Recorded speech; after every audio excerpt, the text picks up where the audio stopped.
అసెంబ్లీలో deputy CM Bhatti Vikramarka మాట్లాడుతున్నారు. Live లో చూద్దాం.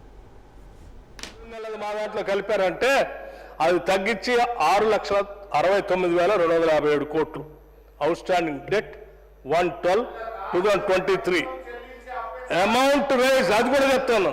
Amount raise from 1/12/2023 to 28/2/2025 1,58,041 crores. Total outstanding debt should have been 28/2/2025 1+2 రెండు కలిపితే మీరు చెప్పిన లెక్క ప్రకారం 8,27,298 కోట్లు ఉండాలి. కానీ మేము ప్రిన్సిపల్ అమౌంట్ పెయిడ్ 88,591,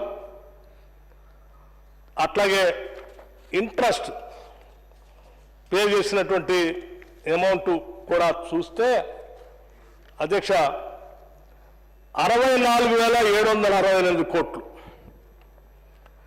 అది ఇది కలిపితే principal amount repayment and interest repayment కలిపితే 1,53,359 కోట్లు మేము కట్టింది.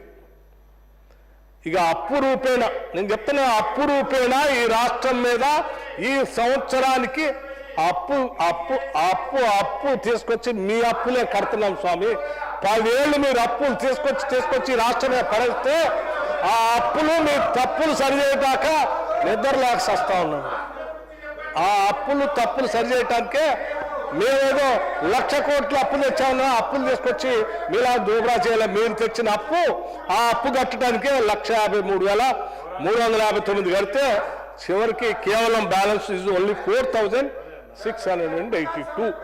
ఈ సంవత్సరానికి ఈ రాష్ట్ర ప్రభుత్వం ఈ ప్రభుత్వ అవసరాల కోసం వాడుకున్నది అప్పుల నుంచి కేవలం 4,682 కోట్లు మాత్రమే. మిగతాదంతా మీ అప్పులు మీ వడ్డీలు కలిపి సరిపోయింది. అధ్యక్ష బ్యాలెన్స్ ఉంటుంది అధ్యక్ష, ఎక్కడ పోతుంది అధ్యక్ష. ఎందుకు మీకు నేను ఇవన్నీ లెక్కలన్నీ సిస్టంలో ఉండే అధ్యక్ష. అధ్యక్ష ఈరోజు మీరు చెప్పినట్టు మేము అప్పులు వేసుకొచ్చి మా రాష్ట్రం మీద మా కోసం ఖర్చు పెట్టుకుని ఉంటే ఇవాళ అప్పు 7,19,150 కోట్లు ఉండాల్సింది కేవలం దీనికే పరిమితం ఉందనంటే మేము ఎంత జాగ్రత్తగా ఈ రాష్ట్రాన్ని కాపాడుతున్నాం అర్థం చేసుకునే అధ్యక్ష. దీని ఆల్ అకౌంట్స్ అన్ని అందుబాటులో ఉన్నాయి, మీకు కావాలంటే మీకు పంపిస్తాను అధ్యక్ష. ఏ దాచుకోవట్లేదు, టోటల్ ట్రాన్స్పరెంట్ ఎవ్రీథింగ్. ఇది కూడా పంపిస్తాం మీకు, టోటల్ ట్రాన్స్పరెంట్ అధ్యక్ష. మేము మీలాగా అధ్యక్ష మీలాగా 4 గోడల మధ్య బంధించుకొని ఎవరికి ఏమీ చెప్పకుండా ఎవరిని కలవకుండా మూసేసి ఈ పాలన చేయదలుచుకోలేదు. Total doors are open and it is transparent. మా సెక్రటేరియట్ కానీ మా కార్యాలయాలు కానీ నేను ఇప్పుడు ఓపెన్గా చెప్తాను. మీ సభ్యులందరికీ, గౌరవ సభ్యులందరూ చెప్తున్నాను, ఈ ప్రభుత్వం ఆల్ ద టైం 24/7 మీకు డోర్లు ఎప్పుడు ఓపెన్ చేసి ఉంటాయి. ఎప్పుడు ఎవరు ఏ మంత్రిని వచ్చి కలవాలన్నా కలవచ్చు, ఏ సమస్య పరిష్కారం కావాలన్నా మీరు రిప్రజెంట్ చేయొచ్చు. మీలాగా మేము తలుపులు బంద్ చేసి ఉంచో లేకపోతే దాచి ఉంచో అధ్యక్ష.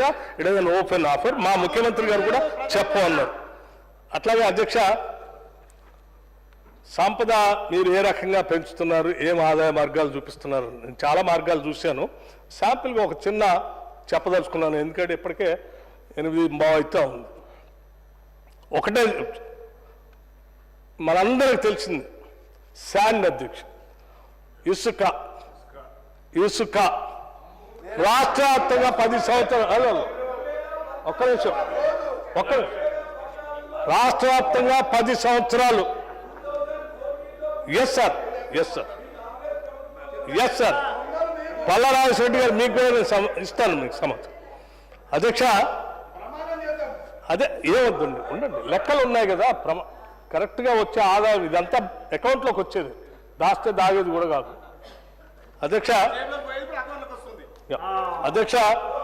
గత ప్రభుత్వ హయాంలో